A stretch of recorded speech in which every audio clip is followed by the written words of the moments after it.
आज के सेशन में हम प्रॉपर एंड टू एंड इस क्वेश्चन को सॉल्व करेंगे ताकि आप लोगों को आइडिया भी हो जाए कि आपने अपने प्रोग्राम को किस तरह से ब्रेक डाउन करना है। आपने सिंपल रूल सुना होगा, डिवाइड एंड कॉन्कर। प्रोग्रामिंग के अंदर ये रूल बहुत ज़्यादा यूज़ होता है। आप अपनी जो प्रॉब्लम स्टेटमेंट्स हैं उनको छोटे छोटे चंक्स में डिवाइड करते हैं और फिर वन बाय वन उनको रिजॉल्व करते हैं, इंस्टेड कि आप पूरे प्रोग्राम को इकट्ठा से टारगेट करें। ठीक है, अभी जैसे मेरे पास एक ये प्रॉब्लम स्टेटमेंट है, तो सबसे पहला मेरा जो स्टेप है वो इसकी प्रॉब्लम को अंडरस्टैंड करना है। Write a program to take a number from user. ठीक है, यूजर से मुझे नंबर लेना है। तो अगेन अब मैं इसको जब वो चंक्स में डिवाइड करूंगा तो पहला पार्ट मुझे क्लियर हो गया कि मुझे यूजर से एक नंबर ले लेना है। And print with the number is an Armstrong number, और मुझे प्रिंट करना है कि वो नंबर एक आर्मस्ट्रॉन्ग नंबर है या नहीं है। ठीक है, अच्छा आर्मस्ट्रॉन्ग नंबर होता क्या है आगे एक्सप्लेन किया हुआ। Number will be considered as Armstrong if it satisfies following conditions. Number one, the number is a 3-digit number. ठीक है, तो it means कि मुझे जब यूजर इनपुट में नंबर लेना है तो मुझे सबसे पहली चीज़ यही कंफर्म करनी है कि वो 3 डिजिट नंबर है या नहीं। ठीक है, अगर है तो ठीक है, I will check for the second condition. अगर नहीं है तो मैं वहीं से प्रोग्राम को खत्म कर दूंगा। ठीक है, जो हमने रिटर्न स्टेटमेंट पढ़ी थी जो प्रोग्राम को स्टॉप करवा देती है। Number 2, sum of the cubes of all its digits is equal to the number itself. ठीक है, sum of the cubes of all its digits, यानी उसके जितने भी डिजिट्स हैं, जैसे मुझे एग्जांपल दी है 371, 3 का क्यूब लें, 7 का क्यूब लें और 1 का क्यूब लें और फिर इन सबको आप सम करें।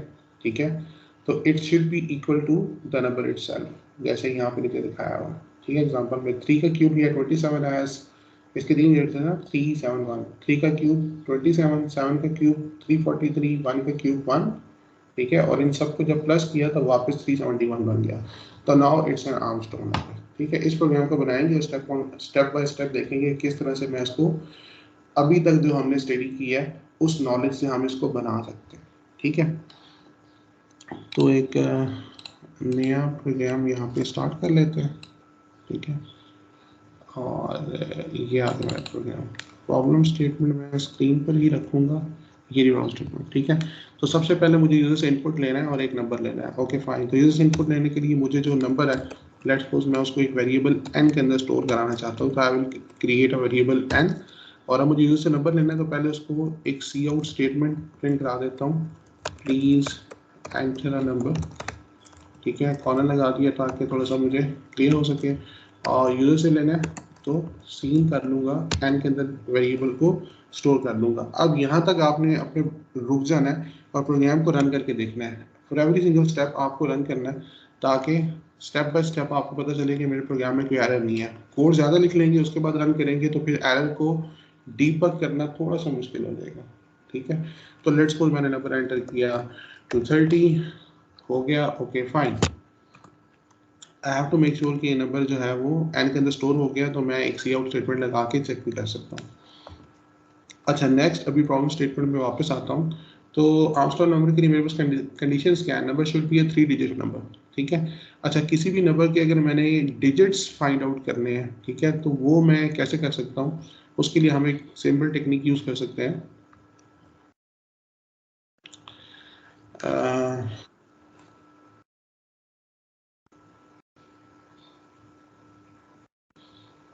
आप लोगों को स्क्रीन पे कोड नहीं दिख रहा?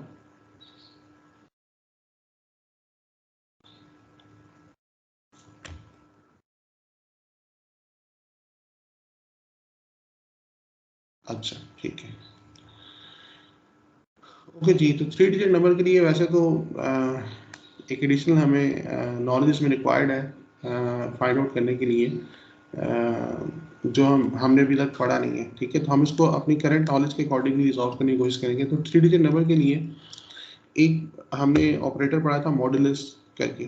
ठीक है, तो जब भी आप किसी नंबर का मॉडुलस लेते हैं, ठीक है, और 10 के साथ, क्योंकि जो आपका मैथमेटिकली जो नॉर्मल नंबरिंग सिस्टम होता है उसकी बेस 10 होती है, तो अगर मैं किसी भी नंबर का 10 से मॉडुलस लेता हूँ तो उस वो जो नंबर है एक्चुअली उसका जो रिमाइंडर होता है, ठीक है, वो उसका लास्ट डिजिट होता है। अभी हम इसको करके देखते हैं। फॉर इंस्टेंस मैं कोई भी नंबर एंटर करूँगा और मैं स्क्रीन पे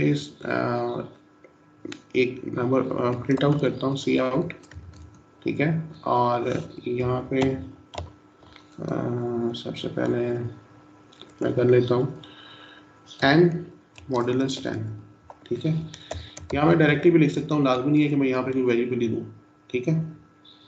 n मॉडुलस 10 करके देखता हूँ और इस प्रोग्राम को रन करता हूँ दोबारा से और एक नंबर दे देता हूँ, जैसे 371 ही हम ट्राई करेंगे, ठीक है। तो आप देखिए स्क्रीन पर मुझे 1 दिख रहा है, सही हो गया। और इसी को अगर मैं जो एक्चुअल नंबर है, चूंकि ये इंटीजर नंबर है, अगर मैं इस नंबर को 10 से डिवाइड करता हूँ तो आप देखेंगे कि 371 को अगर मैंने 10 से डिवाइड करना है तो जो पॉसिबल मेरे पास नंबर है, जो क्वेश्चन है वो क्या आ सकता है 37, ठीक है। 37 को 10 से मल्टीप्लाई करूँगा तो 370 आ जाएगा, ठीक है। तो जब मैं क्वोशंट लूँगा इसका, इसी नंबर का, तो वो मेरे पास एक्चुअली इसके रिमेनिंग डिजिट्स आ जाते हैं, ठीक है। तो अगर आप यहाँ पे देखें तो मॉडुलस देने से मेरे पास इसका लास्ट डिजिट आ गया और जो बाकी का नंबर है यानी 371 में से ये मुझे आउटपुट देगा 1, ठीक है। सपोज मैंने इनपुट किया 371, तो जब n मॉडुलस 10 करूँगा एक्चुअली तो दिस विल आउटपुट 1, ठीक है। और अगर मैं इसको कर देता हूँ n डिवाइडेड बाई 10 तो फिर मेरे पास रिजल्ट क्या आएगा 37, रिजल्ट क्या आने वाला है 37, ठीक है। इस तरह अगर फिर मैं दोबारा 37 को n मॉडुलस 10 कर लूँ तो रिमाइंडर मेरे पास 7 आ जाएगा और जो एक्चुअल नंबर है वो मेरे पास 3 आ जाएगा, ठीक है। फिर अगर 3 का मैं मॉडुलस लूँगा तो रिमाइंडर 3 आ जाएगा, लेकिन जो एक्चुअल नंबर है दैट वुड बी 0, ठीक है। तो इसको करके देखते हैं, यानी कि मुझे अब सबसे पहले अगर आप अपने प्रोग्राम को देखें तो यहाँ पे मुझे नंबर ऑफ डिजिट्स निकालना है ना। तो जब मैं नंबर ऑफ डिजिट्स निकाल रहा हूँ तो मैं डिजिट्स को भी साथ साथ स्टोर करता रहूँगा किसी वेरिएबल के अंदर, ठीक है। तो अच्छा, मेरा कंसर्न कितने डिजिट्स हैं, 3 डिजिट्स हैं ओनली, ठीक है। तो इसलिए मैं 3 डिजिट्स के लिए 3 यहाँ पे वेरिएबल्स पहले से बना लेता हूँ, okay. D1, D2 and D3, ठीक है। अगर नंबर ऑफ डिजिट्स ज़्यादा होते हैं तो that is a separate story, वो फिर मैं बाद में उस पर कंडीशंस वगैरह अप्लाई कर लूँगा। अभी के लिए मुझे पता है कि मुझे 3 डिजिट्स चाहिए, अगर 3 डिजिट्स होते हैं तो मैं इसके ऊपर अपने प्रोग्राम को कंटिन्यू करूँगा, अदरवाइज अगर 4 डिजिट्स हैं तो फिर तो प्रोग्राम कंटिन्यू नहीं करना। तो इसलिए चौथा वेरिएबल बनाने का कोई पॉइंट ही नहीं है, ठीक है। तो अभी सबसे पहले ये जो n मॉडुलस 10 किया, इससे मुझे पता चल गया यानी कि जो D1 है वो मैं कैसे निकाल सकता हूँ n मॉडुलस 10 करके, ठीक है। और यहाँ पे अगर मैं इसको प्रिंट भी करता हूँ D1 को तो ये मुझे आउटपुट दे देगा, सही हो गया। यहाँ पे देख लेते हैं, मैं इसको रन करता हूँ प्रोग्राम को 371 और यहाँ पे मुझे D1 के अंदर क्या मिल गया 1 मिल गया। अच्छा, अब मुझे नेक्स्ट टाइम अगर आउटपुट में ये देखें 371 नंबर था तो मैंने जब मॉडुलस 10 किया तो मुझे 1 मिल गया। अब मुझे नेक्स्ट डिजिट चाहिए दैट इज 7, तो ये 7 कैसे निकल सकता है, अगर मैं 37 का मॉडुलस 2 तो तब 7 निकलेगा, क्योंकि मॉडुलस मुझे लास्ट डिजिट दे रहा होता है जब आप मॉडुलस 10 करते हैं तो, ठीक है। इसी तरह अगर मुझे 3 चाहिए तो फिर मुझे मॉडुलस क्या करना पड़ेगा, सिर्फ 3 के साथ, ठीक है, क्योंकि 3 लास्ट डिजिट होगा। तो इस 1 को रिमूव करने के लिए, इसको 37 बनाने के लिए मैं क्या कर सकता हूँ, मैं ये कर सकता हूँ कि मैं n को एक्चुअली डिवाइड कर दूँ 10 के साथ, ठीक है। तो मैं यहाँ पे एक और वेरिएबल ले लेता हूँ, ठीक है। इसका नाम हम कुछ भी रख सकते हैं, टेम्प वेरिएबल रख सकते हैं, क्योंकि इसके अंदर टेम्परेरी मुझे नंबर स्टोर करवाना है। तो अब मुझे जो टेम्परेरी नंबर है उसके अंदर क्या स्टोर करवाना है, n डिवाइडेड बाई 10, तो दिस विल आउटपुट एक्चुअली 37, ठीक है। दिस विल आउटपुट एक्चुअली 1, ठीक है। मैं कमेंट्स में साथ साथ अपनी आसानी के लिए लिख रहा हूँ। तो जब मैं इस लाइन पर पहुंचूंगा तो टेम्प वेरिएबल के अंदर 37 पड़ा होगा। इट मीन्स कि अब अगर मैं 37 यानी कि टेम्प वेरिएबल का मॉडुलस लेता हूँ 10 के साथ तो मुझे क्या मिल जाएगा 7, क्योंकि मॉडुलस 10 मुझे क्या देता है लास्ट डिजिट, ठीक है। अब यहाँ पे मैं इसको जब टेम्प मॉडुलस 10 करूँगा तो आई विल गेट 7, ठीक है। और ये दूसरा डिजिट है, इसको मैं D2 के अंदर रख देता हूँ, ठीक है। सिमिलरली अगर मैं इसको दोबारा एक दफ़ा रन करता हूँ टेम्प को यहाँ पे अब जो टेम्प वेरिएबल है उसके अंदर 37 होगा ना इस स्टेज पे, ठीक है। तो अगर मैं 10 को डिवाइड कर दूं, 10 इस टेम्प वेरिएबल को डिवाइड कर दूं 10 के साथ, तो अब मुझे क्या मिलेगा 3, ठीक है। और ये 3 मिलने की रीज़न क्या है, क्योंकि इस टेम्प वेरिएबल की टाइप इंटीजर है, अगर इसकी टाइप फ्लोट वगैरह होती तो फिर मुझे 3.7 मिलता, ठीक है। यहाँ पे भी अगर आप देखें इसके अंदर एन के अंदर नंबर पड़ा हुआ था ना 371, ठीक है। तो 371 को जब मैंने 10 से डिवाइड किया तो मुझे मिलना था 37.1, एक्चुअल आंसर जो होना चाहिए वो होना चाहिए था 37.10, ठीक है। लेकिन चूंकि ये इंटीजर वेरिएबल है और इंटीजर वेरिएबल जो डेसिमल पार्ट है उसको स्टोर नहीं कर सकता, ठीक है, तो इसलिए उसने इस 0.1 को इग्नोर कर दिया, तो मेरे पास 37 आ गया, ठीक है। इसी तरह अभी टाइम के अंदर 37 पड़ा है, जब मैंने यहाँ पे उसको 10 के साथ डिवाइड किया तो आपको पता है कि आंसर क्या आना चाहिए था 3.70, ठीक है। अगेन चूंकि इंटीजर वेरिएबल था उसने 0.7 को इग्नोर किया, तो हमारे पास टाइम के अंदर 3 आ गया, ठीक हो गया। जब टाइम के अंदर 3 आ गया, जब मैं इस यानी कि 3 मॉडुलस 10 करूंगा तो मेरे पास जो आउटपुट आएगी वो क्या आ जाएगी 3, क्योंकि अब इस नंबर के अंदर लास्ट डिजिट क्या है वो 3 है, ठीक है। तो जब मैं इसको मॉडुलस 10 करूंगा तो मेरे पास 3 आ जाएगा और ये मेरा तीसरा डिजिट है। तो यहाँ तक जब प्रोग्राम एग्जीक्यूट होगा तो मेरे पास तीनों डिजिट्स की वैल्यूज आ चुकी होंगी। थोड़ा सा आगे चलता हूँ। अब मुझे ये भी तो देखना है कि नंबर ऑफ डिजिट्स ज़्यादा है या कम है, ठीक है। यहाँ तक तो अगर 3 डिजिट्स हैं तो आउटपुट आ जाएगी, अगर 3 डिजिट्स नहीं है तो मुझे कैसे पता चलेगा वो भी मुझे चेक करना है, ठीक है। तो अब मैं यहाँ पे इसी को दोबारा रन करता हूँ और यहाँ पे मैं सपोज करता हूँ इस 10 को दोबारा से मैं डिवाइड करता हूँ। अब यहाँ पे क्या आएगा इस टाइम के अंदर, अभी इसके बाद यहाँ पे 10 के अंदर 3 पड़ा हुआ था, जब मैं दोबारा से 10 को 10 से डिवाइड करूंगा तो आंसर क्या आएगा 0। क्यों, क्योंकि अगर आप 3 को 10 से डिवाइड करते हैं तो एक्चुअली आंसर आना चाहिए 0. लेट्स सपोज 3 समथिंग, ठीक है 0.33। तो उसने अगेन डेसिमल पार्ट को इग्नोर किया तो 10 के अंदर क्या आ जाएगा 0, ठीक है। तो एक बात तो मुझे पता चल गई कि नंबर ऑफ डिजिट्स जब खत्म होंगे तो मेरे पास आउटपुट में क्या आ रहा होगा 0 आ रहा होगा, ठीक है। तो that can be the condition which can tell me कि नंबर के जो डिजिट्स हैं वो खत्म हो गए, ठीक है। ये मैं कंडीशन बना सकता हूँ कि जब भी मैं डिवाइडेड बाय 10 करूंगा और आउटपुट में 0 आ जाता है तो इट मीन्स कि जो डिजिट्स हैं वो कंप्लीट हो गए, ठीक है। अगर नहीं कंप्लीट हुए हैं तो ऑब्वियसली फिर जब मैं उसको डिवाइड करूंगा इस केस में भी क्योंकि सिर्फ 3 पड़ा हुआ था, इसको मॉडुलस करूंगा तो ये तो मुझे लास्ट डिजिट जो भी लास्ट डिजिट है वो देता ही रहेगा, ठीक है। अच्छा ये तो मुझे चाहिए ही नहीं, सही हो गया। तो अब मुझे कंडीशन कैसे अप्लाई करनी है जिससे मुझे ये पता चले कि इसके अंदर 3 ही डिजिट्स हैं, ठीक है। यहाँ तक तो मुझे समझ आ गया। अब यहाँ पे जब मैं पहुंचा इसको मैंने डिवाइड किया इस टाइम वेरिएबल के अंदर, अगर 0 है तो it means all set 3 digits हैं उसके अंदर, चौथा डिजिट नहीं था तभी तो 0 आया, ठीक है। वरना अगर कोई चौथा डिजिट होता तो फिर ये कभी भी 0 ना आता। लेट्स सपोज इसके अंदर एक चौथा डिजिट भी होता, जैसे अभी 3 है तो यहाँ पे एक चौथे डिजिट की वजह से एक और डिजिट भी होता तो टेबल उस तक जाता, ठीक है। अभी मैं 4 वाली एग्जांपल भी आपको एक्सप्लेन करता हूँ। तो टेम्प के अंदर मेरे पास यहाँ पे 0 आ गया, तो अब मैं यहाँ पे कंडीशन अप्लाई कर दूंगा इफ कंडीशन कि अगर इस टेम्प के अंदर 0 पड़ा हुआ है तो दैट इज फाइन, ठीक है। ऑब्वियसली मुझे कंडीशन ये नहीं लगानी, मुझे एक्चुअली कंडीशन ये लगानी है कि अगर टेम्प की वैल्यू 0 से कुछ भी बड़ी वैल्यू आती है तो it means number of digits जो हैं वो 3 से ज़्यादा है, ठीक है। तो यहाँ पे मैं सिंपली लिख दूंगा सी आउट, ठीक है। जैसे कि मेरी ये रिक्वायरमेंट है कि number should be a 3 digit number, ठीक है। तो मैं लिख दूंगा अगर ये कंडीशन सेटिस्फाई नहीं हो रही है तो मैं क्या आउटपुट दूंगा कि आर्मस्ट्रॉन्ग नंबर नहीं है। जो भी नंबर था वो n वेरिएबल के अंदर पड़ा हुआ था, n उसके बाद space is not an Armstrong, ठीक हो गया। एक तो मुझे ये काम करना है, सेकेंडली मुझे अपने प्रोग्राम के एग्जीक्यूशन को यहाँ पे रोकना है। तो रोकने के लिए हमने देखा था कि जहाँ भी ये स्टेटमेंट आप रिटर्न लगाते हैं, ठीक है, जैसे हमने इस अपने प्रोग्राम के लास्ट में स्टेटमेंट लगाई होती है रिटर्न 0 करके, ठीक है, ये स्टेटमेंट आप अगर पहले मैंने नहीं भी बताया तो नोट करना, वैसे यहाँ पे लगी होती है जो हमने स्टार्ट में कहा था कि इसको हम इग्नोर करेंगे, अंडरस्टैंड नहीं करेंगे।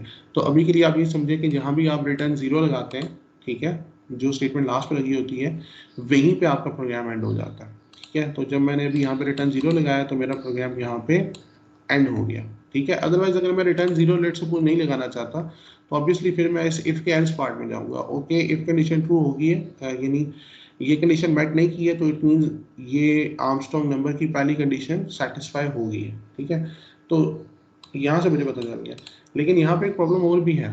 दूसरी प्रॉब्लम क्या है, मैंने ये वाला सिनेरियो तो हैंडल कर लिया है कि अगर मैंने उसको एक दफ़ा डिवाइड किया, ठीक है, फिर दूसरी दफ़ा डिवाइड किया, फिर तीसरी दफ़ा डिवाइड किया, तो मुझे पता चल गया थर्ड इटरेशन के ऊपर कि अगर ये अभी भी 0 नहीं हुआ 3 दफ़ा डिवाइड करने के बाद भी, तो इट मीन इसके अंदर डिजिट्स 4 हैं।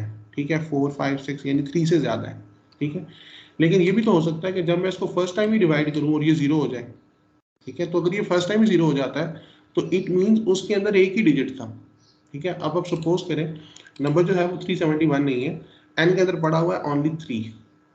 ठीक है, तो जब एन के अंदर ओनली 3 पड़ा होगा तो ये वाली स्टेट आ जाएगी ना, ये वाली स्टेट यहाँ पे आ जाएगी, यानी कि एन के अंदर 3 पड़ा हुआ। अब आप सपोज करें एन के अंदर 3 पड़ा हुआ है, तो जब ये वाली स्टेटमेंट रन होगी तो यहाँ पे 3 आ जाएगा। ओके फाइन, ठीक है, आपके पास एक डिजिट आ गया 3D1 के अंदर, आपने आउटपुट कर दिया उसको।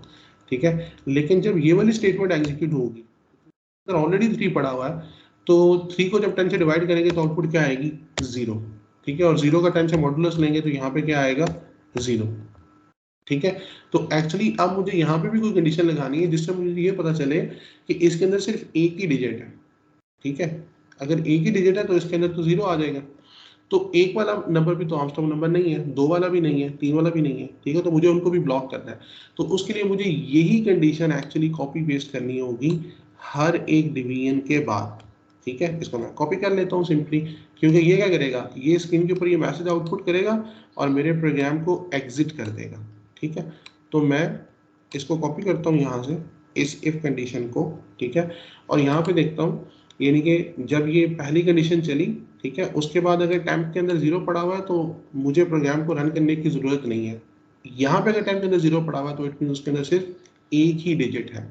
ठीक है, तो मैं यहाँ पे इफ कंडीशन लगा देता हूँ कि भाई अगर टेम्प जो है सॉरी, यहाँ पे कंडीशन क्या लगेगी, अगर टेम्प 0 आ जाता है, ठीक है, तो इट मीन्स अब उसके अंदर जो डिजिट्स थे वो खत्म हो गए।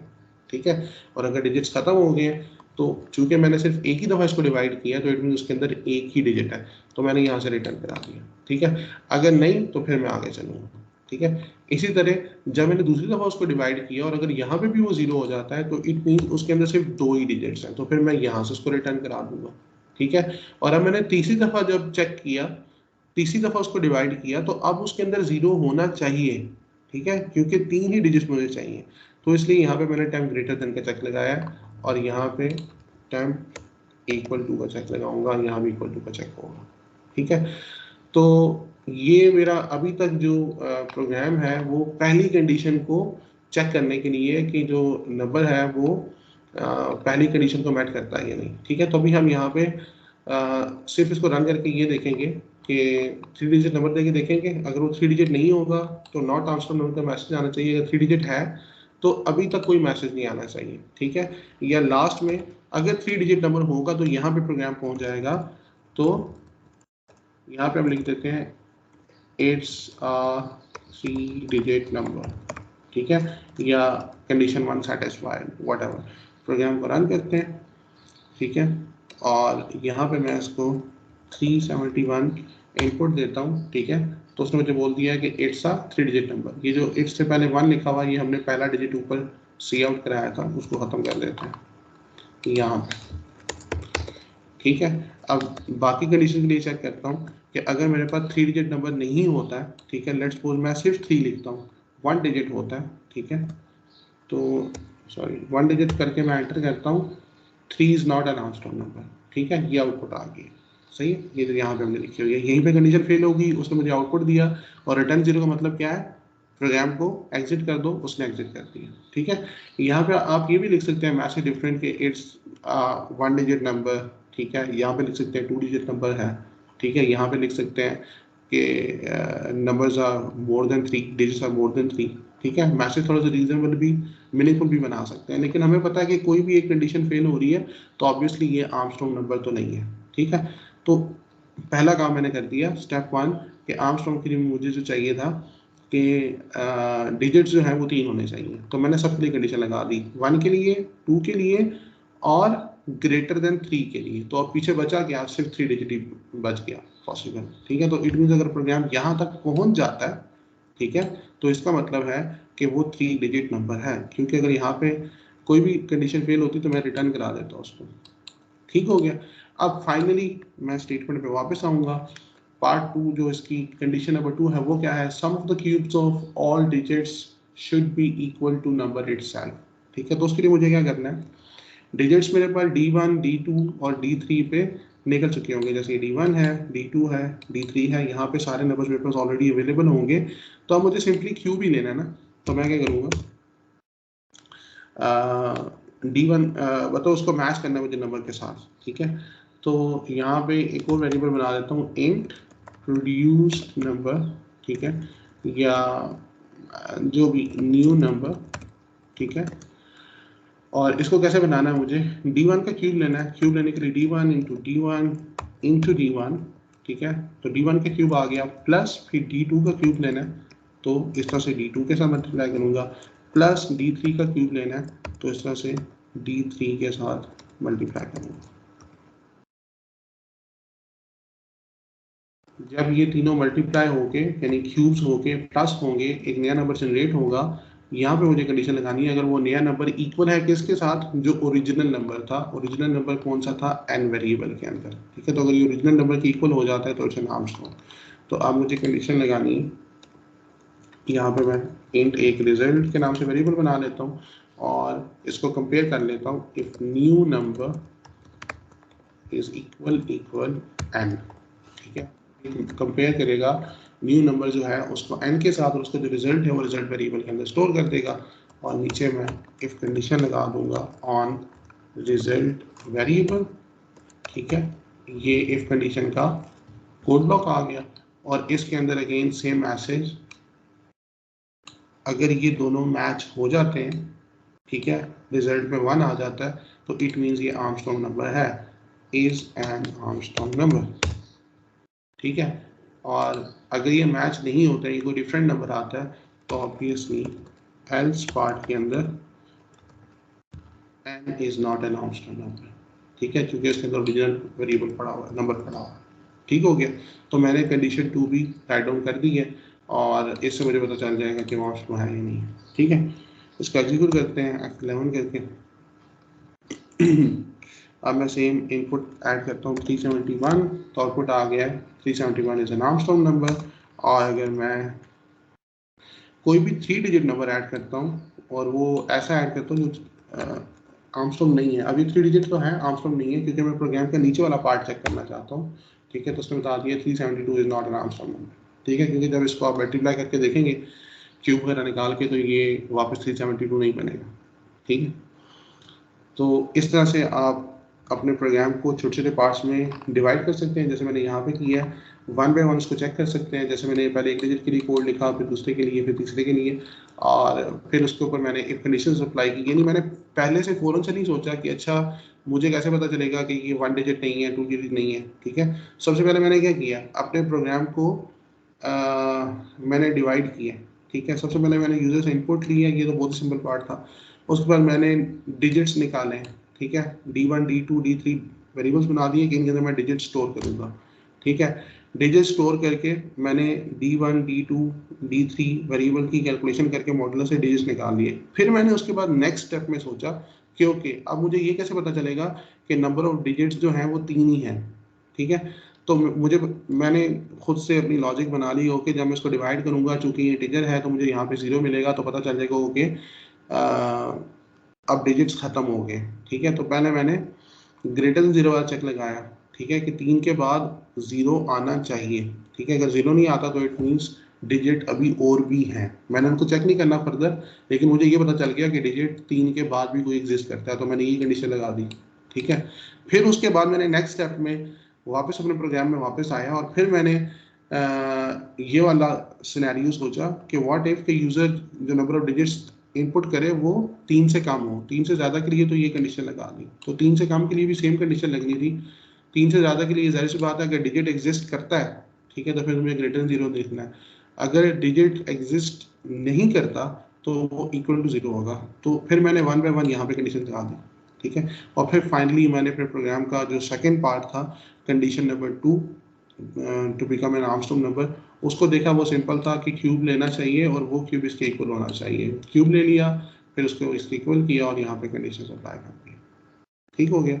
ये पूरा प्रोग्राम आप इफ एल्स की मदद से भी कर सकते थे, ठीक है, जैसे मैंने यहाँ पे इफ एल्स लगाया, लेकिन जब आप रिटर्न स्टेटमेंट यूज करते हैं तो थोड़ा सा प्रोग्राम कंपैरेटिवली वो ज़्यादा रीडेबल हो जाता है, ठीक है, क्योंकि इफ एल्स के अंदर नेस्टिंग ज़्यादा हो जाती है। जैसे कि अभी ये देखें, अगर ये स्टेटमेंट ट्रू हो जाती है तो इट मींस मुझे पता चल गया कि आर्मस्ट्रॉन्ग नंबर नहीं है, तो there is no point to execute this part, ठीक है, तो मैं ये भी कर सकता था, एल स्टेटमेंट नहीं यूज करता, ये जो रिटर्न स्टेटमेंट है इसको मैं इसके बाद ऐड कर देता तो प्रोग्राम यहाँ से एग्जिट कर जाता, ठीक है, अब यहाँ पे एल्स की जरूरत नहीं थी, अब इसको मैं यहाँ पे स्टेटमेंट को सिंपली लिख सकता हूँ। अब क्या होगा, वो इसको चेक करेगा, रिजल्ट के अंदर 1 पड़ा हुआ है तो इसको एग्जीक्यूट करेगा, ठीक है, कि ये आर्मस्ट्रॉन्ग नंबर है और प्रोग्राम एग्जिट कर देगा। अगर ये कंडीशन ट्रू नहीं होगी तो फिर वो ऑब्वियसली इस लाइन को एग्जीक्यूट करने ही वाला है, ठीक है, अगर इसके अंदर चला गया तो इसके अंदर जाते ही वो प्रोग्राम को एग्जिट कर जाएगा, तो ये तो फिर भी नहीं चलेगा, तो इसको मैं एल्स पार्ट के अंदर डालूं तब भी ठीक है, या मैं यहीं पे रिटर्न करा दूं तब भी ठीक है। तो ये सारा जो यहाँ पे मैंने कोड लिखा है, ठीक है, वो रिटर्न 0 करने से भी सिंप्लीफाई हो गया, ठीक है, मैंने यहाँ पे ये कंडीशन भी कॉपी पेस्ट कर दी, अदरवाइज क्या होता, अच्छा जी ये इफ कंडीशन थी जिससे ये पता चला कि ये मुझे क्या बता रहा है, number is not a 1 digit number, okay, इससे ये पता चल रहा है ना, अच्छा 1 डिजिट नंबर नहीं है तो अब प्रोग्राम आगे चलना चाहिए, अगर मैं 0 नहीं रिटर्न कराता तो फिर यहाँ पे मुझे बाकी प्रोग्राम लिखना चाहिए ना, और बाकी प्रोग्राम क्या है, ओके, फिर मुझे इसको यहाँ पे दूसरा डिजिट निकालना है, फिर मुझे इसको इसके साथ डिवाइड करना है, ठीक है, और फिर मुझे ये वाली कंडीशन दोबारा से चेक करनी है, ये वाली कंडीशन चेक करनी है, और ये कंडीशन क्या बताएगी मुझे, नंबर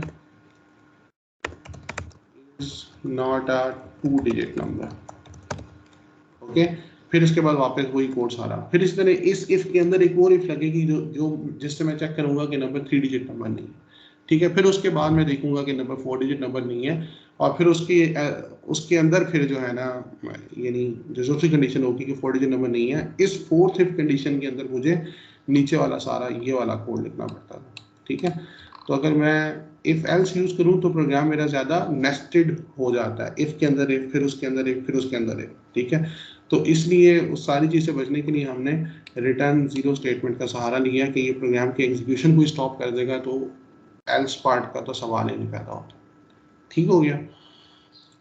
इस तरह की मल्टीपल असाइनमेंट्स होंगी जो मैं थ्रो करता रहूंगा अभी फॉर नेक्स्ट फ्यू डेज, जो आप लोगों ने जो है इस पे करने हैं, और डेली हम ये कर लेंगे कि जो प्रॉब्लम स्टेटमेंट्स मैं दे रहा हूँ उसमें से जिसमें मुझे लगेगा कि आप लोगों को ज़्यादा डिफिकल्टी आ रही है उसके ऊपर हम कॉल स्केड्यूल करके एक्सप्लेन कर लेंगे कि उसको कैसे प्रोग्राम करना है, ठीक हो गया। ये कोड मैं आपको नहीं दूंगा, तो आपके पास ये रिकॉर्डेड सेशन है, आप उसको देख सकते हैं, लेकिन आई वुड प्रेफर कि आप इसको खुद से लिखें, ठीक है, और अगर किसी को रिटर्न अभी समझ नहीं आ रहा, इफ एल्स के साथ लिखना चाहते हैं तो इफ एल्स के साथ भी इसको ट्राई कर सकते हैं, या अगर आपके ज़हन में कोई डिफरेंट लॉजिक आती है कि इस तरीके से बेहतर हो सकता है तो उस तरह से भी इसको आप ट्राई कर सकते हैं, ठीक है। और मैंने बता दिया है कि फॉर नेक्स्ट फ्यू डेज हम सिर्फ इसी करंट नॉलेज को यूज़ करते हुए प्रैक्टिस करेंगे, नया टॉपिक स्टडी नहीं करेंगे, ठीक हो गया। और हाँ, ये ज़रूर कोशिश करेंगे, जैसे ये मैंने मॉडुलस वाली छोटी सी ट्रिक बताई है, ठीक है, दो कि ये आप लोग जानते हैं कि मॉडुलस आपको रिमाइंडर दे रहा होता है, लेकिन प्रैक्टिकली इसका यूज़ आपको यहाँ पे इस एग्जांपल के अंदर पता चल गया, तो जब डिफरेंट एग्जांपल्स करेंगे तो उसके अंदर काफ़ी सारी चीज़ें ऐसी आएंगी जो जनरली जो है एज ट्रिक जो है कोडिंग में यूज़ होती है, तो वो हम डिस्कस करते रहेंगे। बस ठीक है, मैं असाइनमेंट ड्रॉप कर देता हूँ ग्रुप में, ओके जी, अल्लाह हाफिज़। किसी का क्वेश्चन है तो भी पूछ सकते हैं, अदरवाइज ग्रुप में हम ड्रॉप कर दें। अच्छा जी, क्वेश्चन आ गया जी, आफ्टर लॉन्ग टाइम।